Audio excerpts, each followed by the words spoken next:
What's going on? Yeah, so, It's funny running into you here. funny running into you as well. I should take off my glasses. Yeah. Should take off this shirt too, but here we are. So this is the inaugural episode of the Stay the Fuck at Home Film Society. Stay the fuck at home. Yeah. Stay the fucking home, Film Society. Hope you're staying the fuck at home. Hope you're staying the fucking home. There's a lot of thought and consideration that goes into compiling such an elite list of films as the ones that we've curated. Yeah. Well, I saw this movie in theaters when I was a kid. I thought, is this a kid's movie? Like, is this for kids, or is it for adults, or is it for both? I think it's for both. And to be honest, like, there weren't very many kid jokes, besides the fact that it was a cartoon. Did we say the name of the movie yet? No, we haven't. We're building up a lot of suspense. Can you guess what it is? Osmosis Jones. Osmosis Jones, baby. You see this badge? You see this gun? You see this gooey white sac is membranous around my personhood? There's a lot of parallels with this movie and what we're currently dealing with right now. Coronavirus! The whole reason why we're all staying the fucking home. It was like, even though it was made up, it was real. The body was like a city and an organism, and like the brain, it was ill how like the brain was like the bourgeois people, like the elite, like the 1%, and then like you go to the armpit and the rectum, and it's like it's the hood. This ain't no picnic, bitch! It was extremely clever in the fact that, you know, Osmosis Jones is a cop, he's a white blood cell, you know, he's part of like the body's defense team. Played beautifully by Chris Rock. I just want to say the voice acting in this was incredible. You had Chris Rock. Well, first of all, Bill Murray was ill. Yeah, I mean, he was disgusting, but he's the star of the show.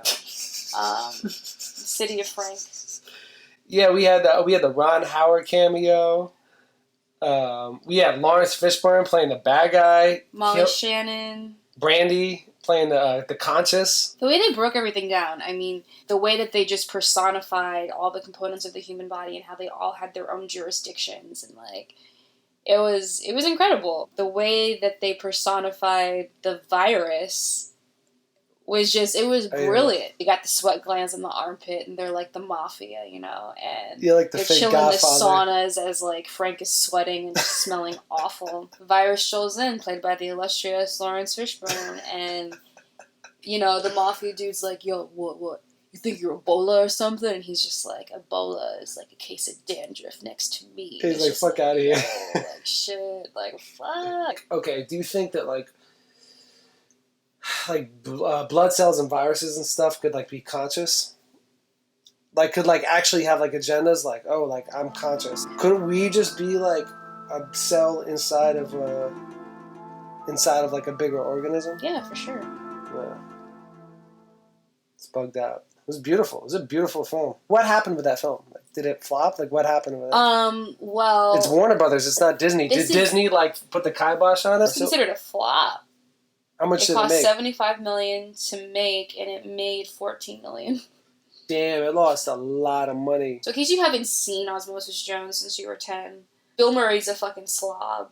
And he, long story short, he eats this like hard-boiled egg that like fell into an ape pit, and like an ape had it in its mouth, and he eats it. That's what like introduces the virus into Frank. And that whole moment of like watching the egg go from, you know, the real world into his mouth, into his body, which is obviously the animated world, you have this like magic school bus moment, and it's like ill. Word. It was 2D animation, which I think is like underrated nowadays, and yeah, they don't really do 2D animation they don't. Anymore, right? Like why? Because it's bullshit. And then Brandy says something. Okay, so many parallels. All right, obviously the virus, coronavirus, but then like the mayor. We got Mayor Fleming. Mayor Fleming, who played him? William Shatner. Good evening, citizens of Frank. He's Donald Trump in the situation. Yeah, like he's noticing all the symptoms and noticing that you know shit's kind of not right, but he's just like ignoring it and like putting up a good front. And at one point, Brandy, who plays his secretary, she like says something along the lines of, she was like, "You care more about your re-election than you do about people's lives." And I was like, oh, it aged like a fine wine it holds up better today than it probably did in 2001. When I saw it when I was 10, like in the movie theaters, I didn't get probably, 80% of those jokes. Yeah, it was like funnier now too. Like it aged wonderfully. The soundtrack was ill. Soundtrack was poppin'. Yeah. One funny moment though, like when after like the big climax and like, you know, Osmosis Jones saves Frank's life and everything, R. Kelly starts singing in like the background. It's like, oh fuck, like shit. I believe it's not I Believe I Can Fly. It's just like a bootleg version of like what he tried to do with Space Jam. And then I was thinking about Bill Murray and I was like, oh shit, this is the second soundtrack that has R. Kelly on it that is from a film with Bill Murray in it. And it's also, just like Space Jam, it's like mixing live action with animation. R. Kelly had the joints, so like you can't like. Yeah. And then, this was before his. This was before the big trial, the P trial. He was definitely peeing on people at this point. Then Nelly played like during the credits, so like it was cool. Although sidebar, I showed you that creepy Nelly video, right? Nah, was it with the kid? Yeah, with a little girl. He's like singing to her and stuff. It's really creepy. Does he have the Band-Aid on? No, this is like recent now. Yeah, but I didn't know if he still does that. I don't think he does. Strongest performance. I might have to say Laurence Fishburne. He didn't even sound like the way Laurence Fishburne usually sounds. Like you could tell he like created like a whole character for this guy. Careful. I'm contagious. Chris Rock. I love Chris Rock. One of my favorite comedians. He's hilarious. He had joke after joke, and I'm just thinking of like, he's so good. What was written on this script compared to like what he brought to the table. And that was probably just like incredible. And that was Chris Rock in his prime too.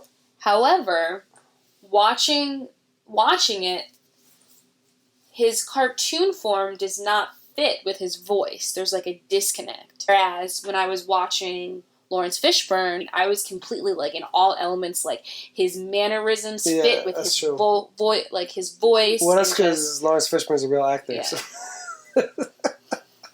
I love you, Chris Rock, but you're a comedian who happens to make great movies, by the way. This crack shit has got me, man. You can't compare, like... Yeah. Well, actually, I will say Chris Rock has been on Broadway, but he's got on Broadway because he's Chris Rock. Like, he wouldn't have got on Broadway if it was just, like, him auditioning for that part. Right, you know what I'm saying? But nothing about Chris Rock because he had an incredible performance. He's incredibly talented. But, yeah, Laurence Fishburne... There's just levels to it. Another shout out, David Hyde Pierce as Drix. Yeah, he was great. His voice and speech was like top notch. Inflammation, glandular swelling, my old friends. We meet again. Rattling off like the pharmaceutical aspects. He's just like he was giving the side effects and shit. Yeah. It's ill too. They thought about it deep because like he doesn't really know what he's doing in the body because he doesn't live there. So that's why there's going to be side effects because he'll be like, just must kill cold, and he's gonna fuck some other shit up as well. He really aligned like city politics and like the way that the city operates to the way the human body operates. Like I love the scene where like they go to the liver and you got like the germs gambling and stuff. Yeah, they're playing dice and shit. You realize as the scene progresses, they're not just germs. They're remnants of a vaccine. Drix just sees them as like, oh, aren't they? That's the virus. Like, kill them. And he's like, no, man. They're vaccines. Like, they're on our side now. They're like snitches. I'm kind of mad it flopped. I'm kind of mad it lost so much money. They weren't ready for it. Like, I'm sure there was some shady, like, Disney, like, you know. What else came out at that time? Did a Bug's Life come out then? Like, what else? Bug's Life was earlier. Bug's Life was like 98. Damn, it's on the top 10 blockbuster bombs list. This also goes to show that, like, just because your movie bombs doesn't mean it's a bad movie. Oh, yeah. I'm probably wrong, but didn't Wizard of Oz, like, kind of flop when it came out, or no? Or am I totally bugging about that? I have no idea. But that was, like, during the Great Depression, wasn't it? So it felt like people were, like, I'd be like cranking out the movie theaters. Okay, so this movie was sandwiched in between DreamWorks Shrek. Oh, yeah, of course. And Disney's Monsters, Inc. They fucked it. They just wanted to shit on Warner Brothers. Walt was just like, well, Walt's dead, but thank you for shitting on my joke. I wonder if they phoned Eddie Murphy for that film first, and he was like, "Nah, I'm doing Shrek." Jesus Christ. What if Chris Rock played the donkey in He would have Shrek? been a fire donkey. Peter Farley and Bob Farley? Yeah, and like Farley? a whole bunch of other people. Nah, but I think they were the two main directors. Yeah, they got top billing. Like Peter Farley, he's directed Green Book. He's directed Dumb and Dumber. Oh. He's directed Shallow Hal, I believe.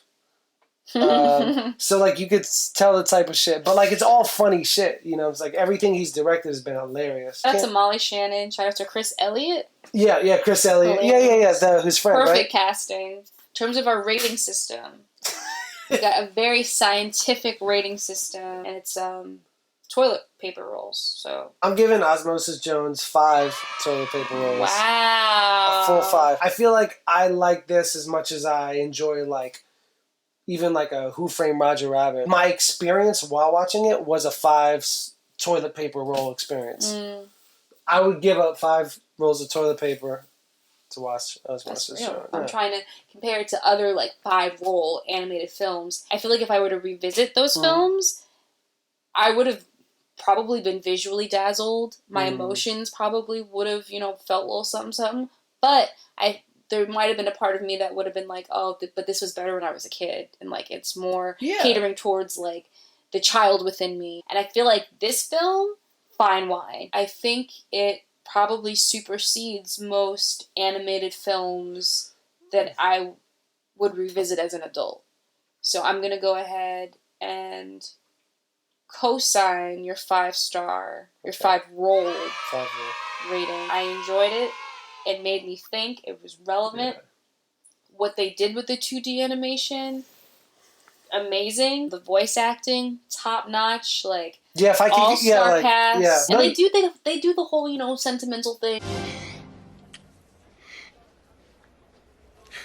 They almost killed Bill Murray. Like they really almost killed him. Like which is crazy. But it was just enough. Like it wasn't corny. It It wasn't. It's the thing, and I love Disney movies, but they're very corny. Like they're corny from like the beginning to end. Like the whole movie's just like a corn fest. I like what you said when you were like, I'm not really sure if this is a kids movie. The only thing that really makes it a kids movie is it's animated. Chris Rock was making sex jokes. You got the chromosomes in all the right places. Jones. What? Yeah. The germs were like drug dealers and like gamblers and it was real, it was real. Thanks for stopping by. And stay the fuck home. Stay the fuck home and stay the fuck out of here, especially. Don't try to eat all of your quarantine snacks. Save it, ration it out. Anyway, we're not scientists. Alright, stay the fuck home.